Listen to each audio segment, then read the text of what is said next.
Bonjour à toutes les trois et merci de m'avoir envoyé votre email. Donc j'explique un peu avant de commencer le cours. Donc nous allons essayer d'utiliser le système Webex pour pouvoir continuer à parler français. Parce que le problème avec notre système, nous lisons, nous écrivons, mais il n'y a pas de communication. Et je pense que pour vous, c'est plus intéressant de pouvoir parler français et de pouvoir discuter avec moi sur certains textes et sur certains sujets. Donc je pense que ça peut être intéressant. Alors on va commencer donc le jeudi matin à 9 heures, je sais, c'est très tôt, mais on doit respecter l'heure du cours. Donc on se donne rendez-vous pour le jeudi et on discutera d'un texte, je vais vous expliquer. D'accord? Donc aujourd'hui, je vais vous présenter le cours du mardi 5 mai. Alors malheureusement, on travaille. C'est Olininal, le jour des enfants, mais nous travaillons à Kyongbuk. Donc bonne fête, hein, je vais vous dire bonne fête, mais on travaille quand même. Alors d'abord, on va reprendre un peu le texte que je vous avais donné ici. Et on va voir un peu les questions 8, 9 et 10.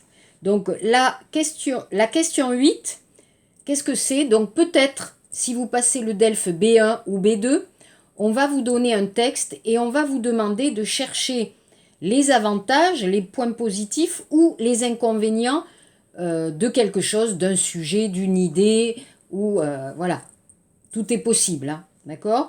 Donc, on commence par le modèle français. Alors, quels sont les points positifs, les avantages?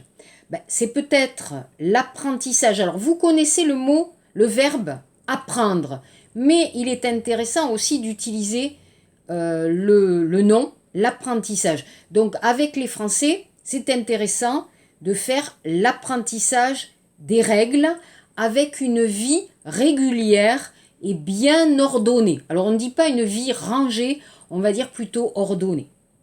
Il y a aussi l'autodiscipline. On apprend les règles, les parents vont vous donner des règles et vous, naturellement, après, vous allez utiliser ces règles. Donc, vous avez une autodiscipline.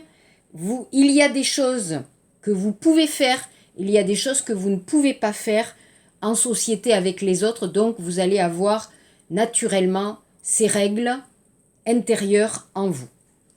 Il y a aussi le sens des responsabilités, d'être capable de décider, d'avoir des idées et d'être, bien sûr, peut-être plus indépendant et d'être capable aussi de pouvoir vivre seul. Mais il y a des défauts. Par exemple, le manque de spontanéité. Vous allez toujours réfléchir, c'est possible, c'est pas possible, je peux le faire, c'est correct, c'est pas correct. Donc on va un peu oublier la spontanéité de la vie et le naturel peut disparaître. C'est dommage. Il y a aussi la difficulté de s'adapter à d'autres modèles. Exemple, vous avez une éducation très française, ça sera difficile pour vous d'aller vivre aux États-Unis, d'aller vivre en Allemagne ou en Corée, par exemple. Donc, difficulté de s'adapter. Et c'est vrai, on dit que les Français ne s'adaptent pas beaucoup à la culture des autres pays. Donc, c'est peut-être à cause de notre éducation, à cause de ces règles, peut-être ça bloque et c'est difficile de s'adapter. Après, trop fort individualisme jusqu'à l'égoïsme et un peu l'autoritarisme, le rigorisme, les règles, ça peut être aussi une vie très sérieuse et assez difficile à vivre tous les jours. Le modèle américain, bien sûr, très positif, les enfants peuvent exprimer leurs désirs. Donc il y a l'expression de la liberté, des désirs, de la créativité, de l'individualité. les enfants peuvent beaucoup s'amuser, donc c'est un moment très important pour les Américains, ce moment d'enfance où on va connaître la joie, le bonheur de s'amuser et de jouer. Mais comme dit la journaliste Pamela, il y a le côté trop de liberté en français, c'est-à-dire le laxisme. Ok ? Donc les enfants peuvent devenir exigeants, kadaropta, ou désireux d'avoir toujours plus. Yokshimjengi, maman, je veux ça, hein, etc. Donc dans la vie adulte, on peut continuer à être envieux. Il y a aussi le problème de l'insatisfaction, jamais content, la frustration, ah ça me manque, etc. Donc on va par exemple, si on ne peut pas acheter quelque chose, ben on va commencer à manger ou à avoir des attitudes addictives, beaucoup d'addictions aussi. Et la violence. Le système chinois qui ressemblerait au système coréen. Très bien, le sens de l'effort, le sens de la difficulté, le goût du travail, le développement intellectuel et du QI, IQ, dans tous les domaines, la musique, les mathématiques, etc. Le sens de l'obéissance, on va respecter, on va obéir. Mais, bien sûr, dans ce système, il n'y a pas de liberté. Il y a une grande compétition. Il y a un stress qui est beaucoup plus grand, un stress de ne pas réussir, un stress et la peur de l'échec, shilpe. Donc ça, c'est très négatif. Et peut-être aussi le manque de décision, de responsabilité et de créativité. Voilà. Donc il est important et il est nécessaire, quand vous avez un texte, quand vous avez des idées, de pouvoir analyser le texte et de voir les deux côtés. Le côté avantage, inconvénient, le côté pour, le côté contre. Analyser tout le texte pour mieux le comprendre. C'est important. Alors, la question 9, vous êtes coréenne, hein, donc l'éducation des enfants en Corée est-elle très différente? Alors, bien sûr, la Corée, c'est l'Asie, donc Yang Asia. Donc, on peut dire qu'il ressemble au système chinois. Vous avez une très grande influence du système confucianiste, Yu-Gi-Oh!, et de la culture des zombies. Donc vous avez, par exemple, je prends l'exemple de Seoulde, qui est l'image de l'éducation idéale et parfaite en Corée. Donc vous avez aussi le système de mémoriser, tout apprendre, mémoriser. On vous donne un enseignement très théorique, intellectuel et plutôt par l'écrit. Vous avez aussi en Corée la culture des hagwon, donc éducation à l'école, mais aussi éducation dans les instituts. Donc une éducation 24 heures sur 24. Vous avez un esprit compétitif, c'est important, pour aller dans la meilleure université ou pour chercher le meilleur travail où on peut gagner beaucoup d'argent.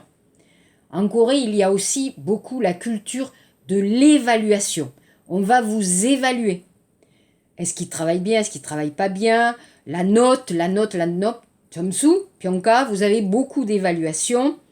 Et bien sûr, comme il y a le sens du groupe, souvent, il n'y a pas une idée critique. Il y a la non-critique de l'enseignement, par exemple. On vous donne un enseignement, vous allez manger cet enseignement, mais vous ne posez pas de questions, vous ne réfléchissez pas beaucoup, donc on peut dire qu'il y a la non-réflexion et la non-critique. Voilà. Mais positif, négatif, il y a aussi, bien sûr, tous les points positifs, d'être capable de parler plusieurs langues, de faire du sport et d'être assez fort pour pouvoir travailler avec des choses difficiles. Voilà. La question 10, très difficile. Votre vision idéale sera, bien sûr, subjective. On pourrait dire, à mon avis, qu'il faut un équilibre entre l'apprentissage des règles communes, n'oubliez pas, on vit avec les autres, on vit en société. Donc, on apprend les règles et aussi l'apprentissage des connaissances. Et en même temps, on va développer l'individualité, la créativité, l'imagination et on va avoir finalement son chemin propre. Donc, quand vous allez à l'école, quand vous vivez en société, vous allez peut-être comprendre que votre chemin sera différent des autres. Donc, aller à l'école, ce n'est pas seulement apprendre des connaissances, apprendre des informations, mais c'est aussi comprendre qui nous sommes. Qui nous sommes? Qu'est-ce que nous voulons? Qu'est-ce que nous aimons? Qu'est-ce que nous n'aimons pas? Et quel est notre propre chemin ici, dans cette vie? Alors, comprendre les livres, c'est bien, mais il faut aussi sortir des livres pour connaître la réalité du quotidien, la nature et le monde. Connaître son pays, oui. Connaître son identité, oui. Mais aussi pouvoir connaître d'autres cultures. C'est une ouverture, grande ouverture, d'aller dans un pays étranger pour y vivre ou pour y étudier. Vous pouvez mieux comprendre l'identité coréenne, mais en même temps, votre caractère, votre esprit sera beaucoup plus ouvert. Et ça, c'est important. Vivre ensemble, oui, mais aussi être capable de vivre seul et d'apprendre à se connaître. Ça, c'est très important. À mon avis, il ne doit pas y avoir de différence entre l'école et la vie. Pour moi, c'est la même chose. Parce que l'école, c'est une chose. Mais à mon avis, la vie est notre plus grande école et la vie est notre plus grand professeur. Elle va nous enseigner tous les jours et à tous les âges. Bien sûr, vous allez à l'école, bien sûr, vous allez à l'université, mais ce n'est pas suffisant. Il y a autre chose.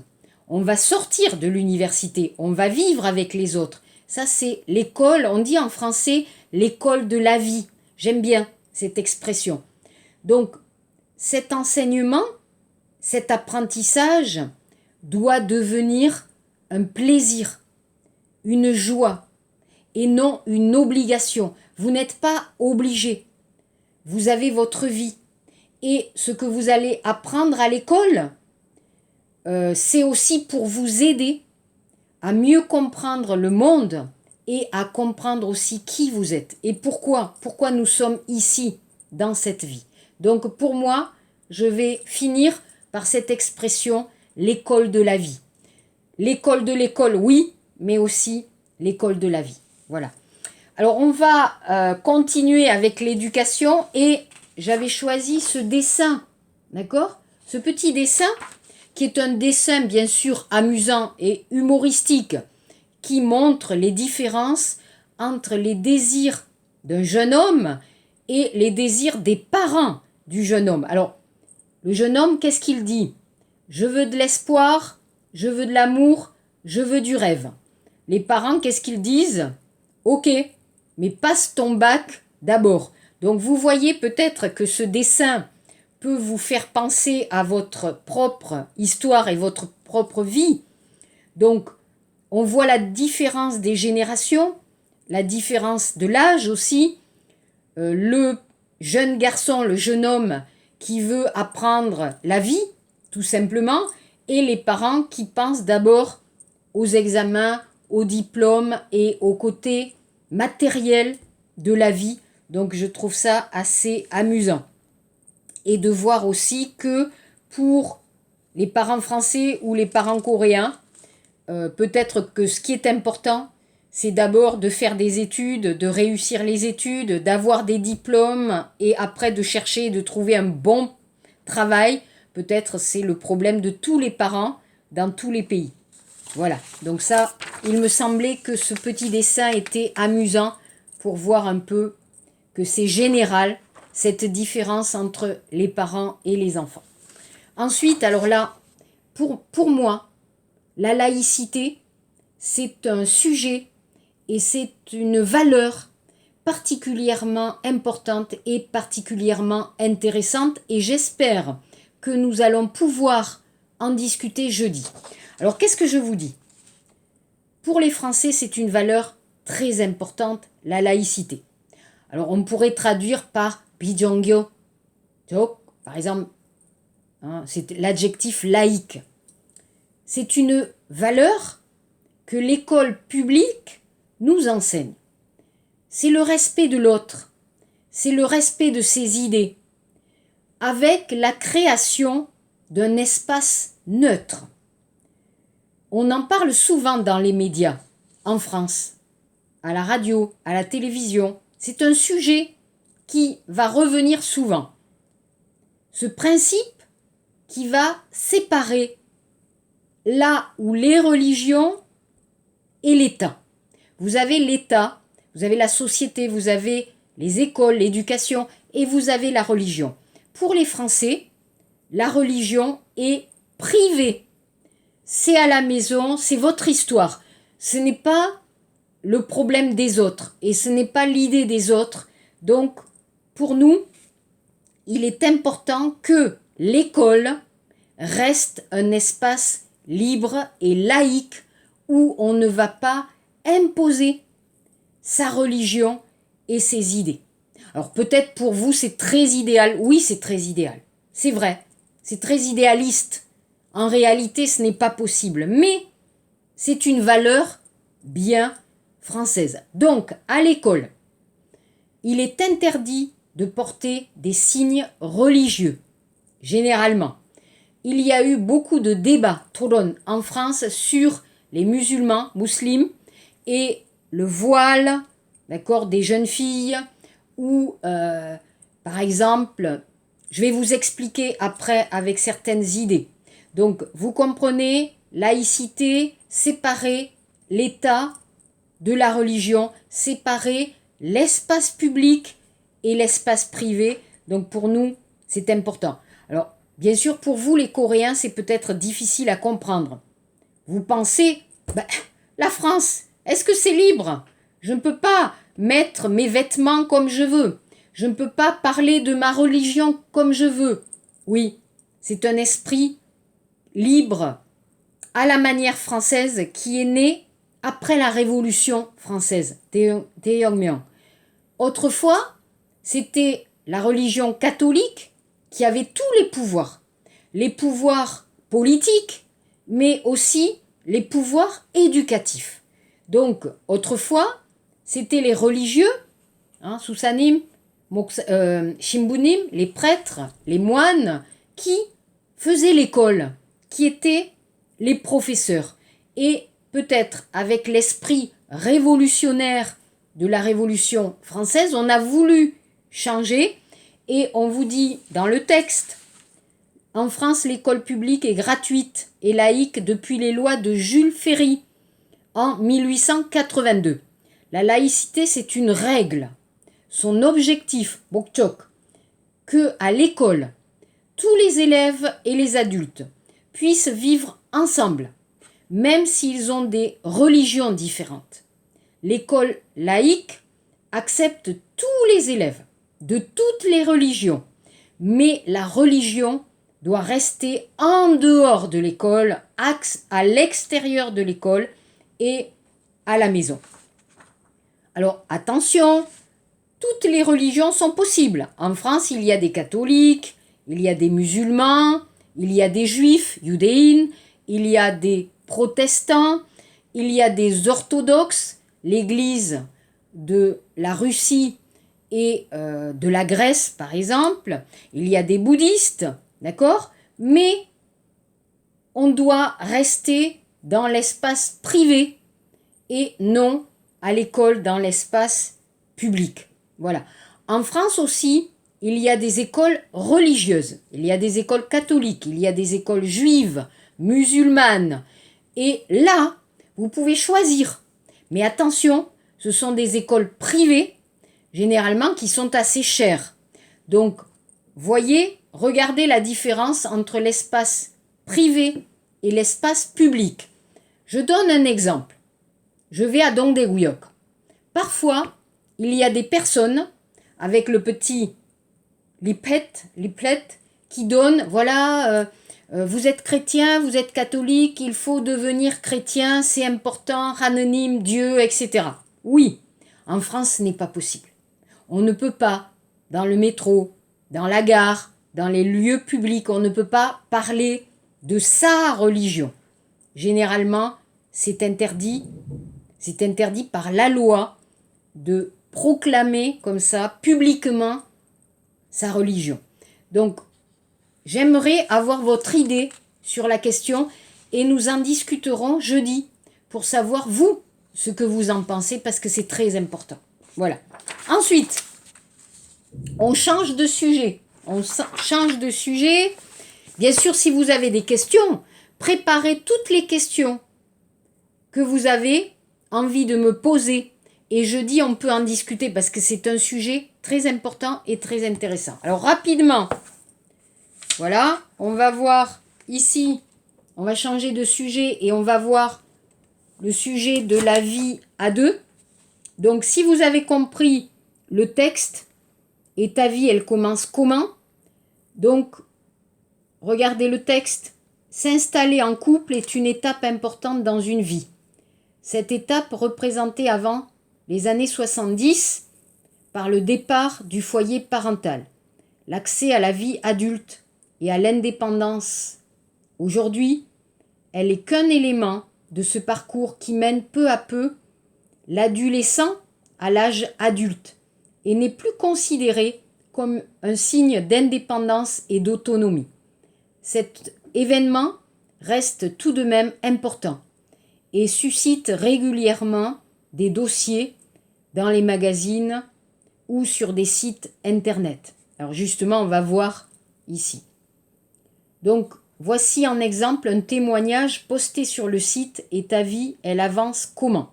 Donc ici, si vous regardez ce texte, la vie en couple et le mariage étaient autrefois le seul moyen de devenir adulte et de prendre son indépendance par rapport à ses parents. Un homme ou une femme qui ne se mariait pas était critiqué, très mal jugé par sa famille et la société. Aujourd'hui, il n'est plus nécessaire de quitter sa famille pour devenir adulte. Mais est-on vraiment adulte en restant chez ses parents? Le mot adolescent, qu'est-ce qu'il signifie? Ça signifie adulte et en même temps adolescent. C'est ce qui se passe actuellement pour beaucoup de jeunes entre 18 et 25 ans, qui ne sont plus tout à fait enfants et jeunes, mais aussi pas vraiment adultes. Pourquoi?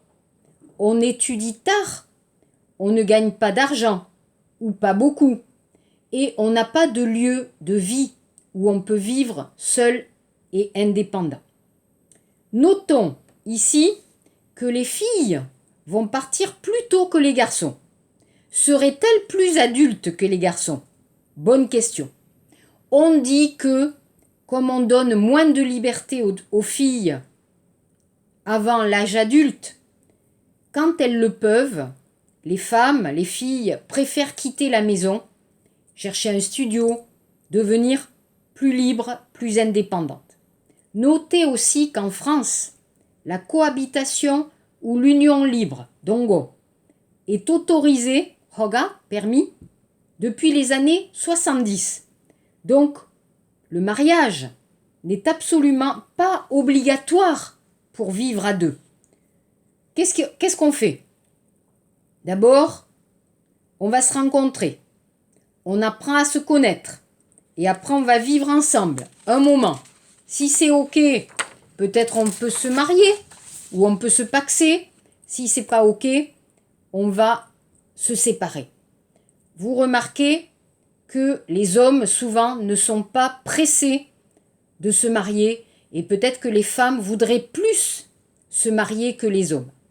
Les hommes préfèrent continuer à vivre, peut-être chez papa-maman et en même temps chez la copine qui a un studio, voilà. Une vie encore libre pour pouvoir s'amuser avec les copains, sortir, aller en discothèque, boire de l'alcool. Voilà, c'est ça l'adolescent.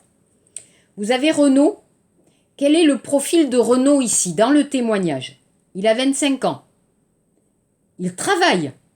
Il est responsable de clientèle dans une banque. Il s'est installé avec sa copine. Il vit avec sa copine qui a 22 ans, dans un appartement à Bordeaux. Donc, son idée, pourquoi il a choisi de vivre avec sa copine? D'abord, pour devenir adulte, et enfin, pour stopper les bêtises. Alors, peut-être qu'il boit trop d'alcool, peut-être il rencontre trop de copains, peut-être il a trop de copines. Donc, il pense que la vie sérieuse avec sa copine va le faire changer. Il pense. Mais peut-être ce n'est pas vrai. Alors ici, pour ce témoignage, on va voir un peu les avantages et les inconvénients de la vie ensemble, de la vie de couple, dans 3 domaines différents. Le domaine affectif, amour, sentiment, émotion. Le domaine organisationnel, comment on organise le quotidien quand on est 2. Et enfin, le domaine économique, comment on fait avec l'argent, ce qui est positif et ce qui est moins positif. Voilà. Donc ici, je vous ai donné tous les éléments importants pour pouvoir parler jeudi de la laïcité, de l'éducation, mais aussi de la vie à 2. Donc je vous demande de préparer un peu dans votre tête toutes ces questions et on va en discuter jeudi. Merci beaucoup et on se retrouve jeudi à 9h du matin pour parler français, enfin se rencontrer, enfin parler français. Voilà, merci beaucoup à toutes les 3 et à jeudi, au revoir.